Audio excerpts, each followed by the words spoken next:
Padre, gracias por esta mañana. Tu obra, Señor, hazla aquí. Tú te has venido moviendo, Señor, en tu pueblo. Y particularmente este mes a través de tu palabra, a través de celebrar la escritura que nos dejaste, la voz tuya. Hoy pedimos que sigas hablando a nuestro corazón, que abras bien nuestros oídos espirituales, que abras nuestro entendimiento y que hoy produzcas un avivamiento en nosotros. En el nombre de Jesús, amén y amén. Dele gloria a Dios con un aplauso. Gracias, Señor Jesús. Quiero también decirles una cosa, hoy también es un día especial, hoy cerramos el mes de la Biblia y lo cerramos con algo bien chévere, y es que cuando usted salga, no pierda la oportunidad de pasarse por el stand que hoy nos acompaña CLC, Centros de Literatura Cristiana, y ellos nos han contado que ellos mismos tienen descuentos en todo este mes, pero además estando aquí en Vida en Acción hay descuentos adicionales. Entonces tenemos muchos libros, Biblias allí exhibidos. Pásese, hay cosas muy buenas. Ahorita estaba chismoseando, hay una Biblia muy interesante. Saludos a las personas de CLC, Dios los bendiga, gracias por estar acá. Y si quiere comprar estos recursos para crecer, hágale, ¿vale? Bueno, a lo que vinimos, ¿verdad? Yo quiero contarles algo. Hay un museo en la ciudad de Berlín. Es el Museo Judío, se llama el Museo Judío. Es diseñado por un arquitecto que se llama Daniel Libeskind, un edificio bien interesante. Y tiene en sus espacios, en todo el recorrido, en sus exposiciones, varios temas bien interesantes acerca de la historia del pueblo judío. Pero particularmente hay un espacio que me pareció bien estremecedor. Por ahí lo vamos a proyectar. Es un pasillo del edificio que alberga una instalación artística. Es una instalación que desarrolló una persona, creo que también es judío, y la componen más de 10,000 caras de hierro. Ahí en el piso usted lo está viendo. Son caras de hierro que tienen unas expresiones como de grito y representan a las víctimas del Holocausto. La instalación se llama Hojas Caídas y el nombre se inspira en un poema de un poeta, Giuseppe Ungaretti, que se llama Soldados. Ahí compara a los soldados con las hojas caídas de los árboles en otoño. Y lo que hace la instalación es que invita a las personas, a los visitantes, a caminar sobre los rostros. Y entonces cuando uno va caminando, imagínese cómo empieza a crujir el metal, el ruido de esas caras de hierro bajo sus pies, porque además ese espacio en concreto hace que ese eco se magnifique y evoca sonidos como si fueran los trabajos forzados o los trenes que iban llegando a los campos de concentración. Realmente es una experiencia que a uno le revuelve todo aquí adentro. Es una instalación, no diría muy bonita, sino realmente impresionante, impresionante. Uno va caminando, rostros sobre los que uno va pasando y le recuerda toda una tragedia de muchas vidas que se perdieron.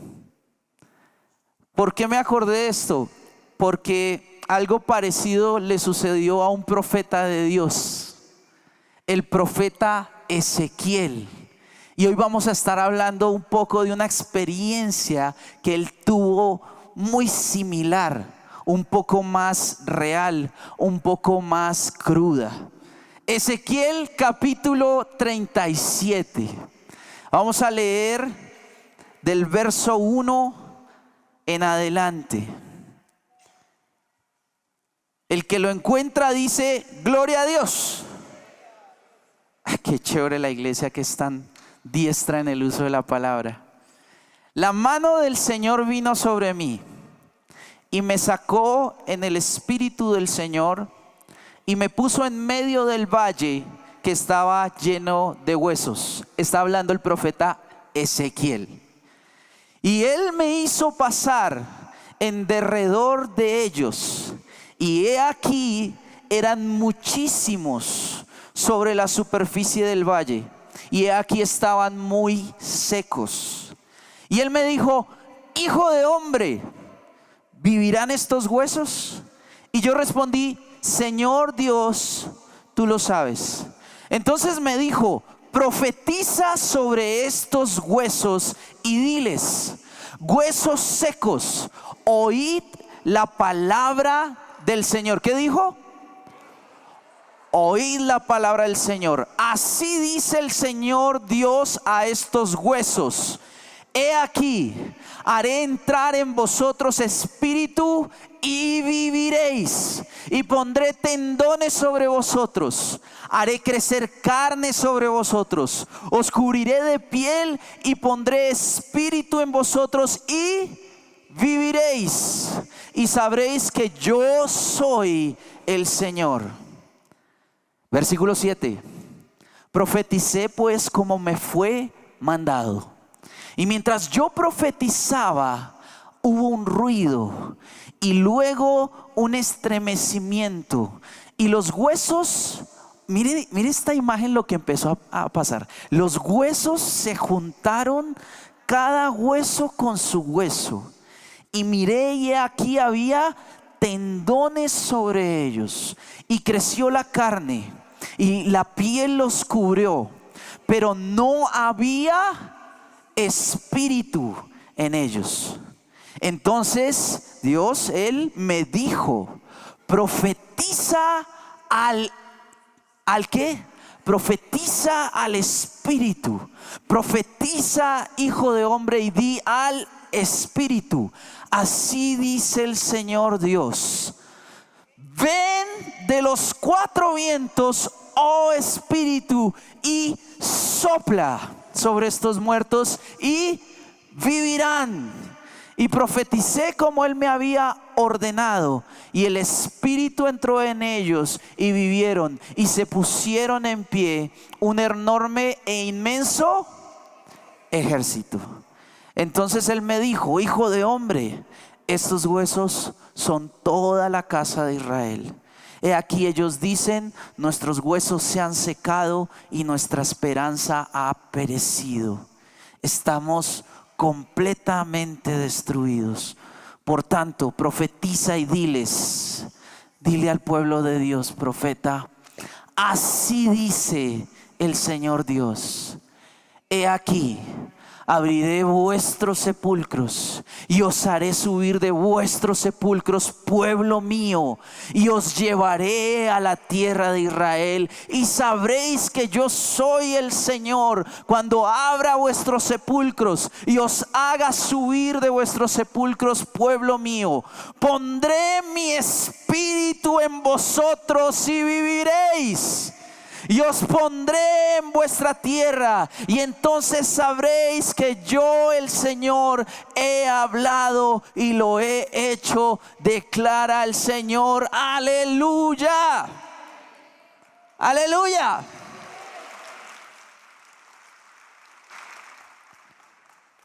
Quisiera que por un momento vieran a esta imagen. El profeta Ezequiel dice que es llevado a un lugar. A ver, miramos la imagen. ¿Qué tal esa imagen? Ahí está el profeta. Está en medio del valle de los huesos secos, que dice la palabra que eran muchísimos. El profeta Ezequiel, quiero que se contextualice un poquito, tenía fresca una noticia trágica, porque en capítulos anteriores llegó el anuncio de que había caído Jerusalén. 3 asedios de Babilonia, y el tercero, caída completa y destrucción de Jerusalén, y le llegó esa noticia. Todo el pueblo de Judá fue llevado cautivo, muchos muertos, mucha guerra, mucha tragedia. destrucción total. Seguramente cuando Dios le toma y le lleva a este lugar en esta visión, Él está haciendo conexión de los eventos recientes, está remembrando ese paisaje desolador que puede haber en su tierra. Está pensando seguramente en esos caminos hacia Babilonia, llenos de personas muertas, llenos de destrucción. Es como esas películas de guerra, ¿no? ¿Usted ha visto películas de guerra?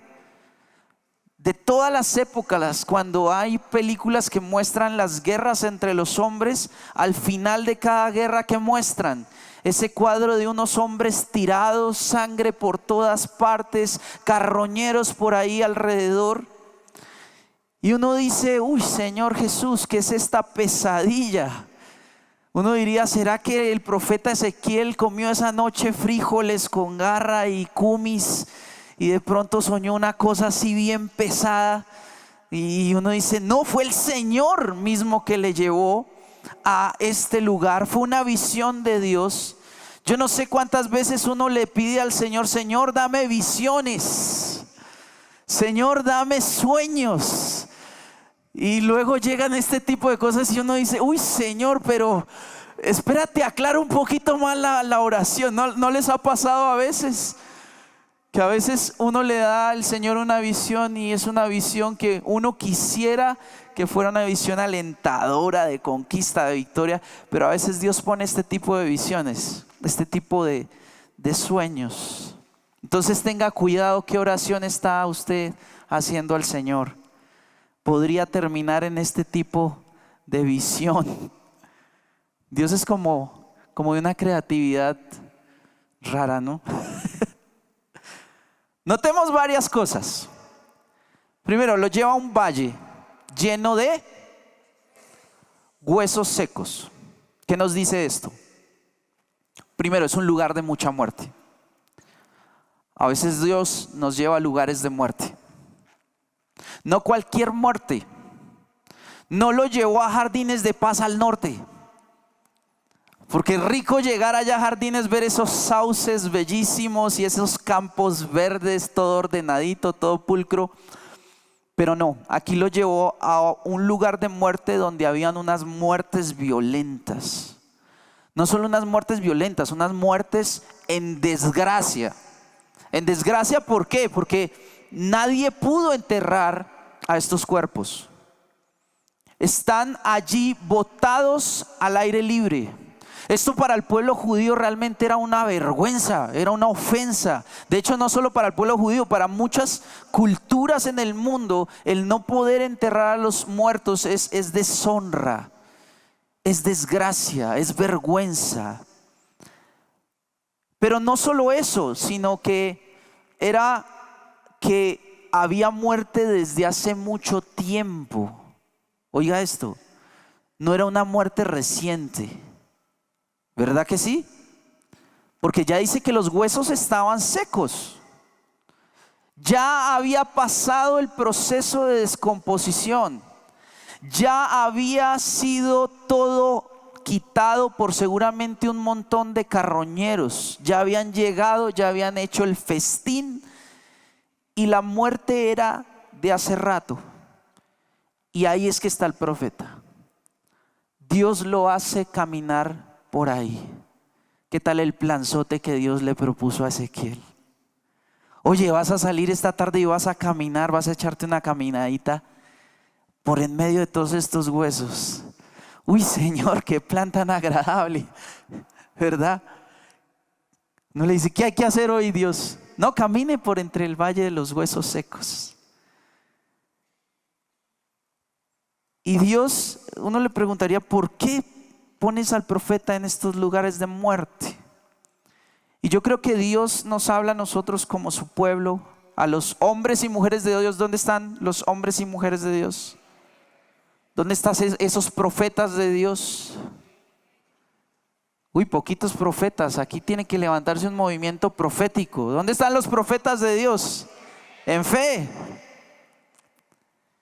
Dios quiere decirle a sus hombres, a sus mujeres, no ignores la verdadera tragedia que es la muerte, porque a veces la normalizamos, a veces simplemente la volvemos algo de nuestra cotidianidad y ya ni siquiera pensamos en su fuerte sentido teológico y su fuerte sentido bíblico y la advertencia que hay en la muerte para nosotros. Y yo quiero empezar por ahí, decirle ¿qué significa muerte en un sentido bíblico? ¿Qué significa muerte en un sentido teológico? En el sentido teológico, anótelo ahí, muerte es separación. Muerte es separación. Digamos que en el sentido biológico, cuando decimos muerte, entendemos que es cuando cesan las funciones vitales del organismo, ¿verdad? Y uno diría, ¿y eso qué tiene que ver con separación? Pues cuando cesa las funciones del organismo, hay una separación entre la persona con el mundo que vivía, entre la persona y sus seres queridos. No los vuelve a ver, no vuelve a hablar con ellos, pero en lo teológico es mucho más profundo.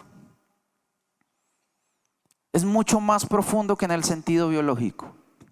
Porque muerte es todo aquello separado de la fuente de vida. ¿Me escuchó? Muerte es todo aquello separado de la fuente de vida. ¿Eso qué quiere decir?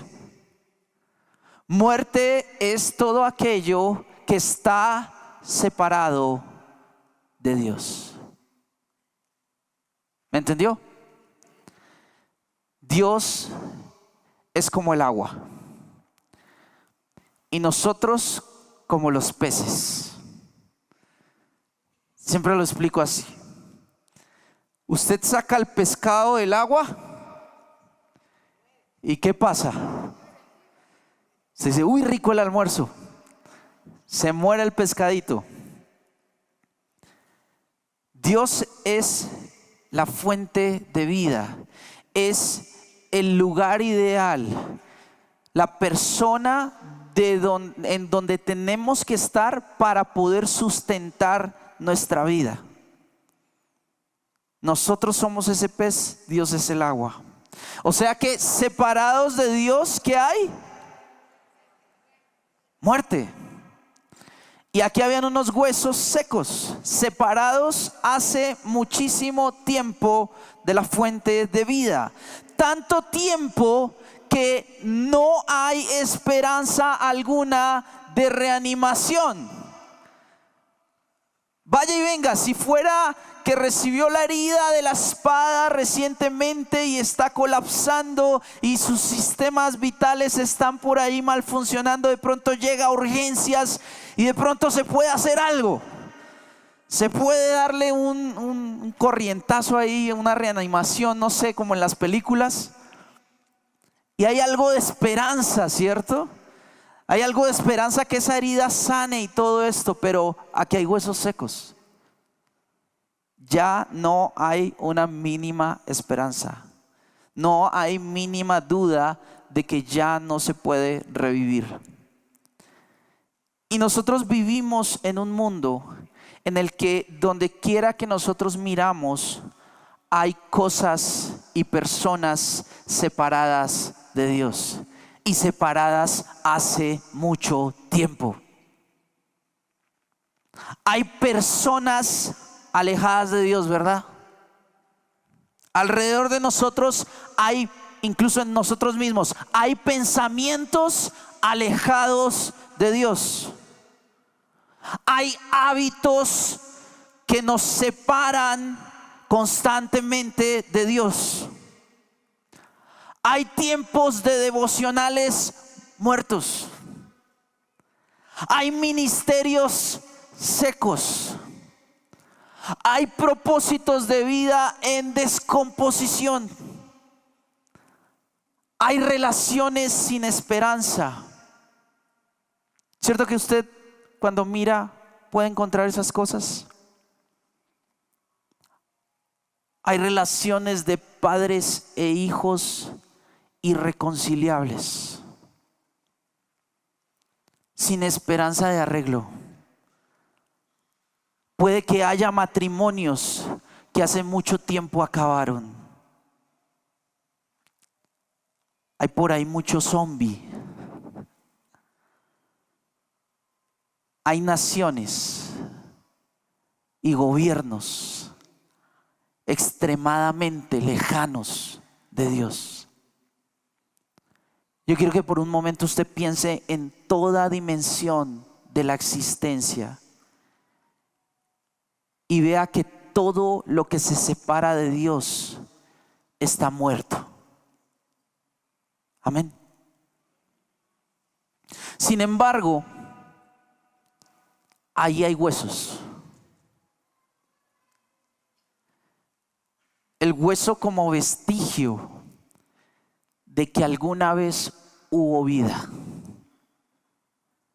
No lo llevó simplemente a un desierto árido donde no hay nada. No, había un valle y habían huesos. Y los huesos son vestigio de que alguna vez hubo vida. Porque déjeme decirle algo, la muerte da testimonio de una vida original.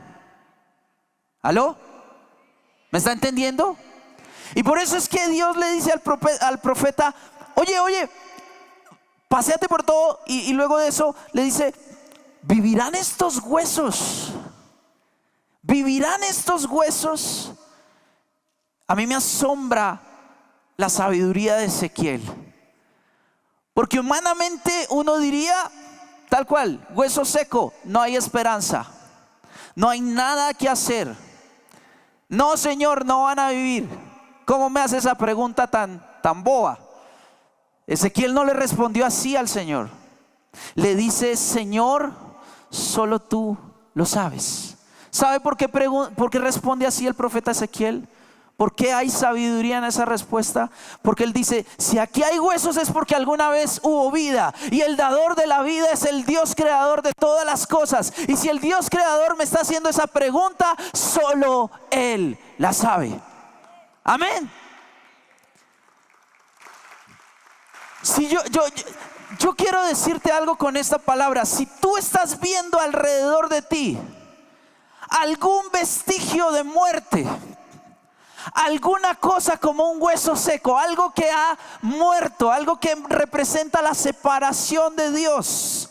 Si hay algún vestigio de muerte, así sea ese hueso seco que ya ni tiene ¿cómo es que se llama? El tuétano, y ya ni para eso sirve, ni para buscar ahí el tuetanito del pollo que, ay, tan rico, ni para eso. Si tú ves algo que ya dices es inútil, no hay esperanza, Dios lo que hace hoy es recordarte que eso que tú consideras muerto en algún momento estuvo vivo. Y también hace la pregunta capciosa y te recuerda, si Él dio vida una vez, Él puede volver a traer vida hoy.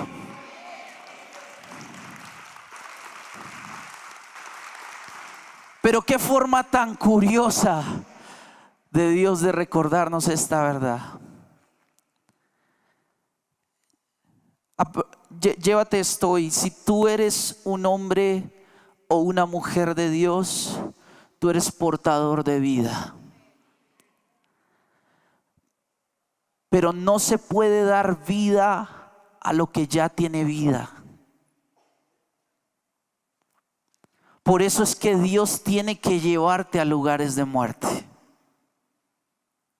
¿Me entiendes? No se puede dar vida a lo que ya está vivo. Por eso Dios te va a llevar por el valle de sombra de muerte. Y esto de pronto es una palabra para aquellos que hoy se quejan de dónde están en este momento. Porque a veces nos pasa, nos quejamos del lugar donde está porque vemos lo que no queremos ver. Y yo quiero preguntarte hoy, ¿dónde estás? ¿Dónde te ha puesto Dios en este momento? Y mira ese lugar con la perspectiva de Dios, como lo vio el profeta Ezequiel. No te quejes de donde está. Dios te quiere en los peores lugares para que pueda traer su poder y traer vida a esos lugares de muerte. Y ahí es donde yo te digo, iglesia, tal vez hagamos un ajuste y dejemos de anhelar los lugares cómodos y pidámosle a Dios llevarnos a esos lugares de muerte, porque solo Él sabe si por el hecho de que tú estás allí te va a usar para que esos huesos secos vivan. Y entonces viene la acción, lo que Dios le dice al profeta: bueno, ya entendiste, aquí hay lugares de muerte, te puse allí con un propósito. Y entonces, ¿qué hay que hacer? ¿Qué hay que hacer? Y la orden de Dios es muy sencilla. ¿Qué es lo primero que hay que hacer para traer vida a los lugares de muerte? ¿Qué es lo primero que hay que hacer para traer vida a los lugares de muerte? Predica la palabra. Predica la palabra. No intentes otra cosa. No intentes con actitud positiva. No intentes con esas palabras de cajón a veces que uno hace culturalmente, como todo va a estar bien, tranquilo. Tampoco intentes con la cantaleta. No sirve. Ay, pero es que usted no se da cuenta que lo que usted está haciendo está mal porque no es bíblico. Lo que usted está haciendo va en contra de Dios y no hace sino regañar y dése cuenta, despiértese. No intente con discursos de sabiduría humana. Y entonces usted se enfrenta a los argumentos alrededor de usted y empieza a darle vueltas y empieza a tratar de racionalizar las cosas. Déjeme decirle esto: cualquier palabra diferente a la Biblia, diferente a las Escrituras, que sea hablada a la muerte, a los muertos, cualquier palabra que no sea la palabra de Dios es inútil. La única palabra que va a hacer algún efecto es la palabra de Dios. Porque la palabra, la Escritura nos dice, toda la Escritura es inspirada por Dios y es útil. Es útil. Todo lo demás es inútil. ¿Sabe por qué? Porque la palabra, la Biblia, lo que usted tiene ahí en su celular o lo tiene ahí en la mano, la Biblia es el mismo aliento de Dios. Por eso inspirado, soplado, el mismo soplo que dio vida a Adán. El mismo aliento, ese viento que pasando por la boca de Dios se articuló en palabras y dijo: hágase la luz. Y se hizo la luz. El aliento por el cual todo lo que existe fue hecho. Y es un soplo que, de hecho, cuando hablamos de ese soplo, de ese aliento de Dios, de esa inspiración, siempre se relaciona con el Espíritu. En el hebreo es ruach, ruach. En el griego es neuma. Siempre se relaciona la palabra hablada de Dios con su Espíritu. El mismo Espíritu de Dios es el soplo de vida y es quien inspiró la palabra. O sea que cuando tú predicas la palabra, es como si Dios mismo hablara en el lugar de muerte. A tus situaciones, ¿qué hay que hacerle entonces? Acostúmbrate a hablarles la palabra de Dios. Acostúmbrate a las personas que están alrededor tuyo a hablarles únicamente con la palabra de Dios. Cuando hayan situaciones a tu alrededor que están alejadas de Dios, que hay muerte, ¿qué hay que hacer? Declara la palabra de Dios. Por eso es tan importante que nosotros como cristianos leamos y memoricemos la escritura. ¿Usted sí memoriza la palabra? ¿O eso ya es para hace décadas que así aprendían los viejitos, dirán? A mí me enseñaron desde chiquito a memorizar palabra de Dios. Mis papás, mis abuelos me modelaron siempre eso. A tal punto que cada vez que yo iba donde mi abuelo y le decía: abuelo, tengo este problema. Y entonces él me decía: Guillo, lea este pasaje.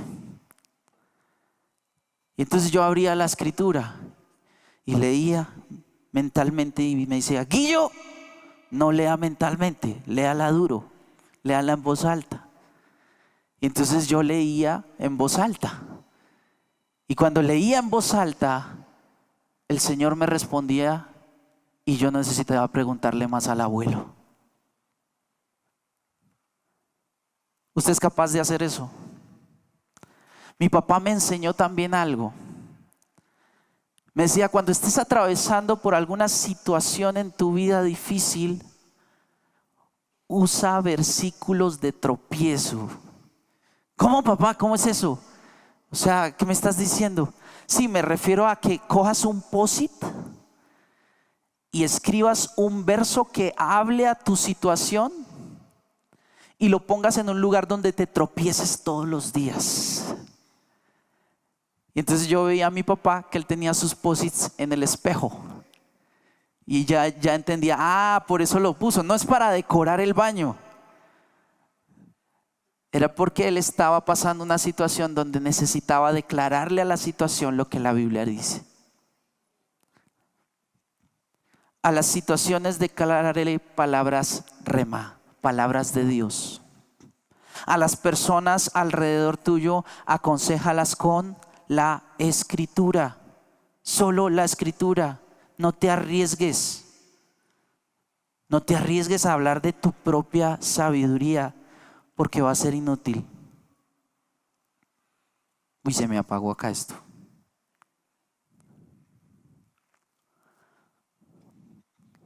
Entonces, hay que estudiar y memorizar la palabra. Y usted dirá: pero es que yo ya he hecho eso y no pasa nada. Yo no hago sino recitar la Biblia, comparto versículos, hablo con la escritura y no pasa nada. Y yo te digo: ojo, lo que enseña la visión, esta historia, es que todo tiene un proceso y un tiempo. Porque cuando el profeta obedece, profetiza a los huesos y declara la palabra de Dios, el ejército no vivió inmediatamente. Había que hacer primero unas obras de recomposición: tendones, carne y piel. Dice que hubo algo de ruido y algo de estremecimiento o temblor. Tembló un poquito. Algo se movió. Yo quiero decirte hoy: no menosprecies el ruido y el temblor. ¿Me escuchaste? No menosprecies un poco de ruido, un poco de temblor aquí y allá. A veces no va a suceder exactamente lo que tú quieres que suceda cuando predicas y enseñas la palabra de Dios. A veces solo vas a oír de retorno un poco de ruido, pero nada que como que nos emocione, nada que nos anime.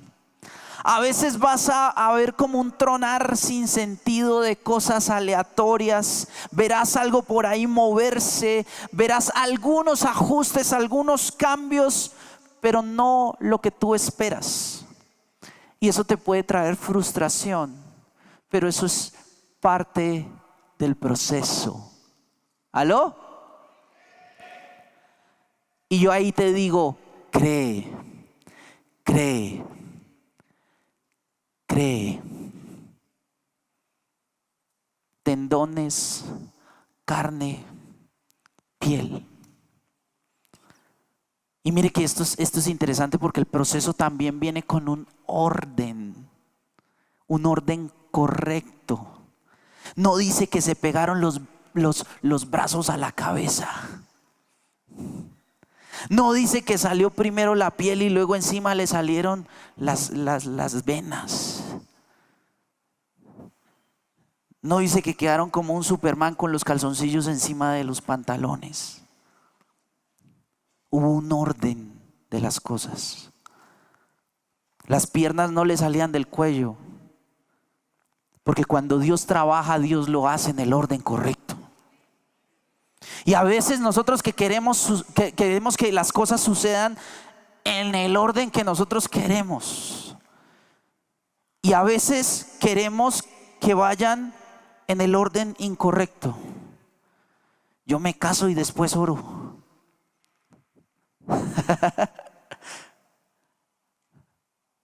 Ay, pastor, ya que hoy primero a las vacaciones y después ahorro. No, pastor, es que yo quiero que me ponga a predicar antes de servir. O déjeme, yo voy allá primero y rescato a todas estas personas en problemas de drogadicción, que Dios me puso esa visión. Pero usted todavía tiene problemas de adicción. Señor, yo me quiero meter en esta relación, esta es la persona que Dios puso para mí. Hijo, tú no has sanado todavía.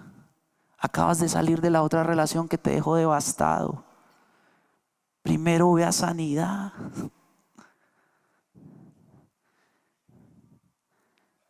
A veces pedimos que Dios nos exalte sin primero habernos humillado.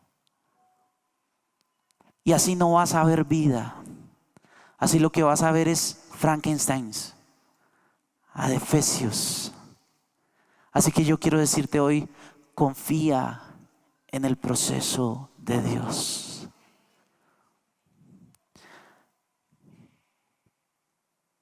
Pero fíjese que después de predicar la palabra, solo pasó eso. Quedaron tendones, carne, piel, todos bonitos, pero muertos. Todavía no había vida en esos cuerpos. Hubo un trabajo, hubo un proceso, pero todavía no había vida. El primer mandato de Dios a Ezequiel fue: profetiza a los huesos. Dales palabra de Dios. Pero luego le dice que profetice una segunda vez. Pero esta vez, ¿a quién? Primero le dijo a los huesos, ahora le dice profetiza al espíritu. Profetizar a los huesos era predicar al pueblo, pero profetizar al espíritu es orar al Espíritu Santo.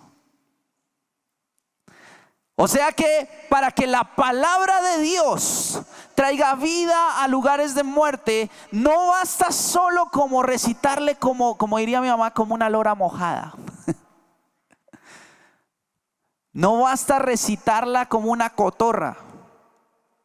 No basta con memorizarla de Génesis a Apocalipsis en 10 versiones diferentes. No basta con cantar coritos bíblicos que citen textualmente la escritura y cantarlos todos los días y todas las noches a esa vecina inconversas que me está haciendo la vida imposible. Cantémosle a ver si algo le entra. No basta con estudiarse el post, hiper, ultra doctorado de teología y divinidades bíblicas, sino que hay que acompañar la palabra con la acción del Espíritu Santo.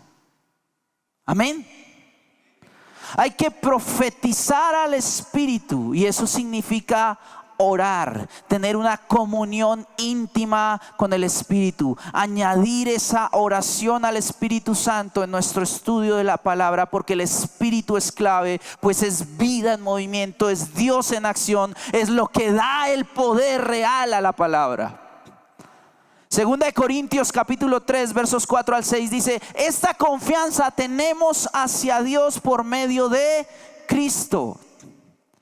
No que seamos suficientes en nosotros mismos para pensar que cosa alguna procede de nosotros, sino que nuestra suficiencia es de el cual también nos hizo suficientes como ministros. Diga: soy suficiente.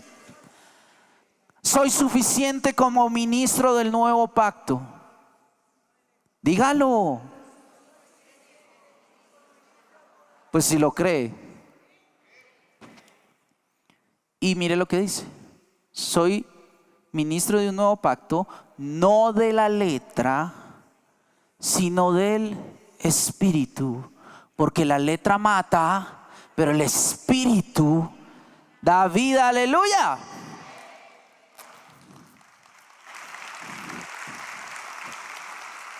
Entonces hay que incluir la oración para ver la acción del Espíritu en lo que predicas. Usted quiere que lo que usted predica tenga poder. No estoy hablando solo aquí en Tarima, en su lugar donde Dios lo puso. Ore. Iglesia, yo les reto y les invito a orar. Eso es lo que ha puesto Dios en mi corazón en este tiempo. Empiece a hacer y a participar de un mover de oración. Pero es escasa la gente que quiere comprometerse a orar. ¿Cuántos se quieren comprometer a orar? Pero en serio. Hay ayuno y oración los jueves en la mañana. Estoy pidiendo al Señor que me muestre cómo empezar a hacer un espacio de oración congregacional más intencional. Necesito contar con valientes de oración. ¿Dónde están? Con esos 20 empezamos. Con esos 20 se inicia un avivamiento. Amén. ¿Será que hay 20 o hay 40? ¿Hay 50? ¿Hay 100? Los 600 que puede haber acá. Nos vamos a comprometer a iniciar un movimiento de oración. Porque solo la oración moverá al Espíritu de Dios a infundir vida. La oración es la que abre esa puerta que conecta el cielo con la tierra. Y es allí entonces que esos cuerpos completos pero inútiles se levantarán en el nombre de Jesús. Y la palabra dice que serán un ejército. O sea, no solo da vida, sino da vida con poder. Porque no levantó a un grupo de desempleados. Qué problema, ¿no? Si hubiera sido. Y se levantó un poco de vagos que no sabían qué hacer. No, levantó a un ejército. No levantó a un grupo de personas inservibles, sin don alguno o propósito en la vida, sino levantó un comando de élite para conquistar y para ganar terrenos para la gloria de Dios. Y eso es lo que habla Dios al pueblo suyo hoy. Porque esta palabra para el pueblo de Dios. Y usted es el pueblo de Dios. Quiero cerrar recitando esta palabra, esta escritura. San Juan. El libro de Juan, Evangelio de Juan, capítulo 11, verso 25. Le dijo Jesús, a ver si usted lo dice conmigo con todo ese gozo y ese poder que produce la palabra de Dios. Dice Jesús hoy: yo soy la resurrección y la vida. El que cree en mí, aunque esté muerto, vivirá. Aleluya.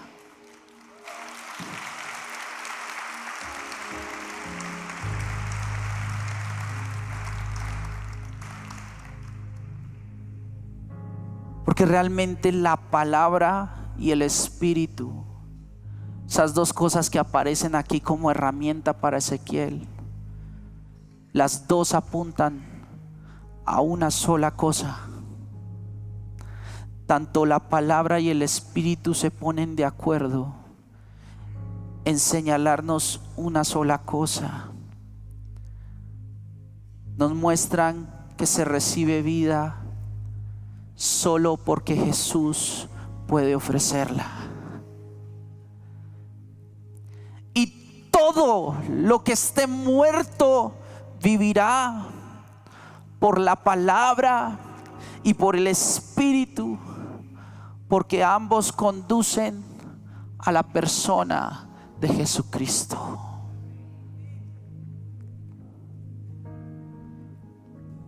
Póngase de pie.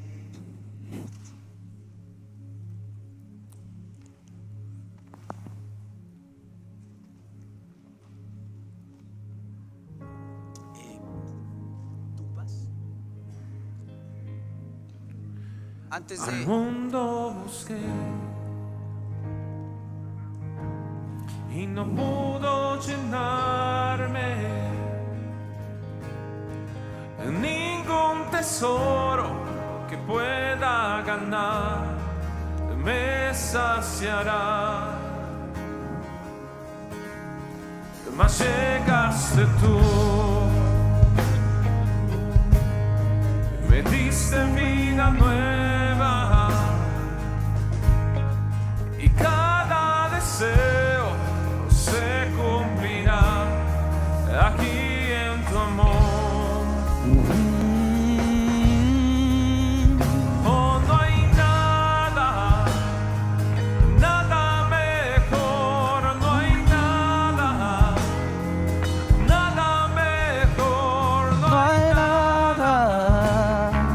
nada mejor que mi Dios. Dilo una vez más, no hay nada, oh, no hay nada, nada mejor, no hay nada, nada mejor, no hay nada, nada mejor que mi Dios.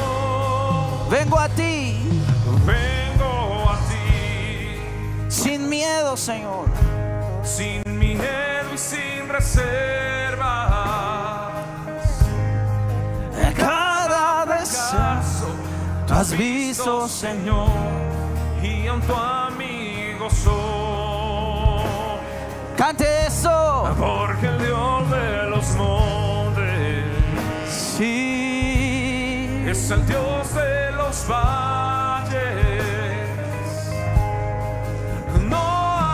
No hay valle de sombra de muerte que me separe del amor de Cristo. Aleluya.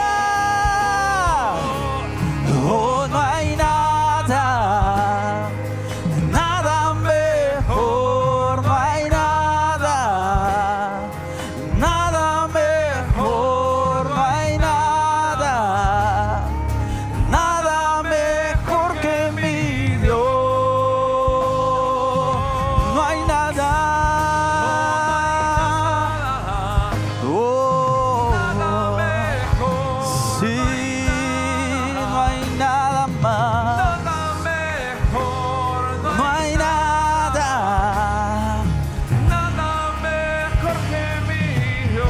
Ahora vamos a declararlos todos. Eso es palabra de Dios.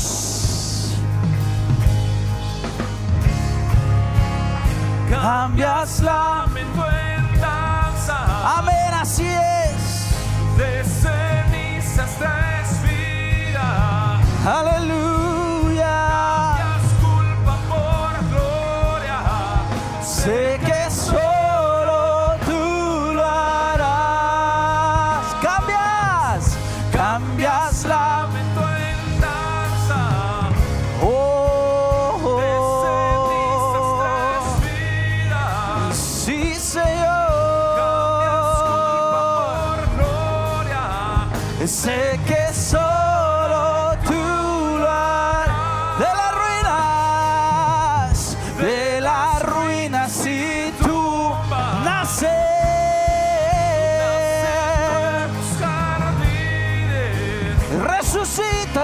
huesos. Resucitas los huesos. Sé que solo tú lo harás. Sé que solo tú lo harás. esa es la palabra de Dios. Levante bien en alto sus manos. Diga: Señor Jesús, todo lo que está muerto, por tu palabra vivirá. Porque la palabra de Dios dice: sorbida es la muerte en victoria. Y el que nos dio la victoria se llama Cristo Jesús. Y hemos depositado nuestra confianza en Cristo Jesús. Así que vamos a orar. Primero, porque aquí hay personas que están separadas de Dios. Y mientras baje las manitos por un momento, porque esa es la primera gran pregunta que quiero hacer hoy. ¿Hay alguien aquí, nuevito en este auditorio, que ha sido invitado hoy por primera vez? Déjeme ver su mano levantada. ¿Por primera vez alguien viene hoy invitado?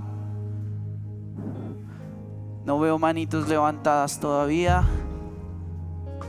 ¿Hay algún amigo que venga y nos visite hoy por primera vez? Listo. Segunda pregunta. ¿Hay alguien que se siente alejado de Dios? Ahí sí no levante la mano. Solo respóndaselo usted mismo.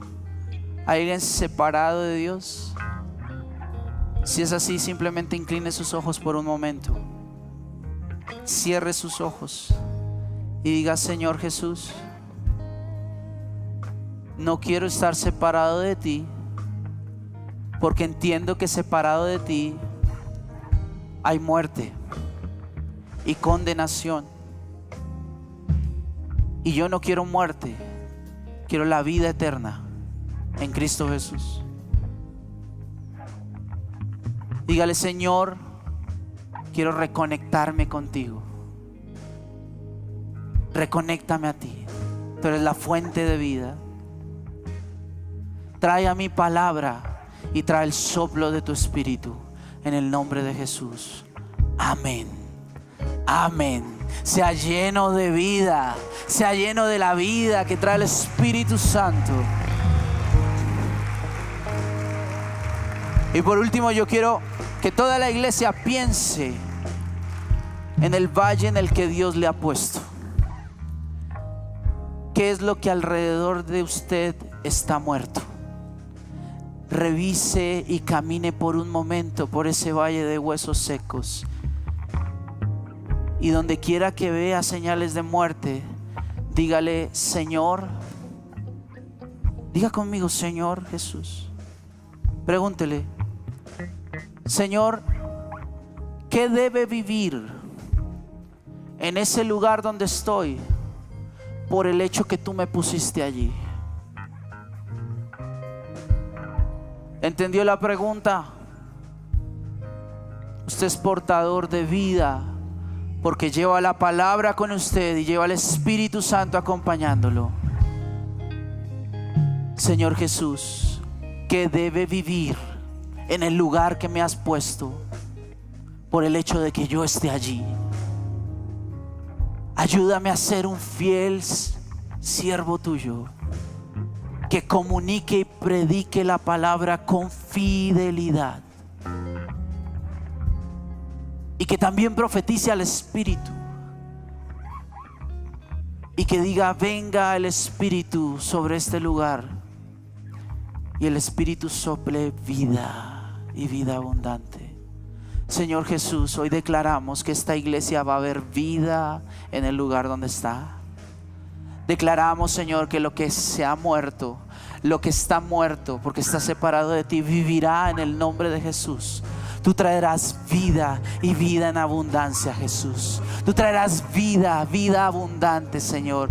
No una vida de cualquier forma. Tú traerás procesos, Señor Jesús. Procesos que tomarán tiempo seguramente. Procesos en los cuales tenderemos a frustrarnos, a desmotivarnos, Señor Jesús, porque no vemos exactamente lo que esperamos. Pero veremos, Señor Jesús, que empezarás a hacer algo. Sembrarás una semillita que irá creciendo poco a poquito, Señor. Tal vez no de los frutos tan rápido como quisiéramos, Señor, pero tú estás obrando. Creemos que tú estás haciendo cosas. Lo estamos viendo en la nación, lo estamos viendo en esta ciudad, lo estamos viendo en la iglesia, que tú estás haciendo cosas. Así no sea la velocidad de nosotros, estás caminando. Tú tienes control sobre el tiempo. Tú eres por encima del tiempo, Señor Jesús, y sabemos que lo que haces es bueno, Señor Jesús. Sabemos, Señor Jesús, que traes bendición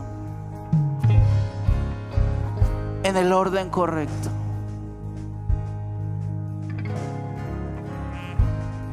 Y hoy se despiertan al nombre de Jesús un anhelo por oración en esta iglesia.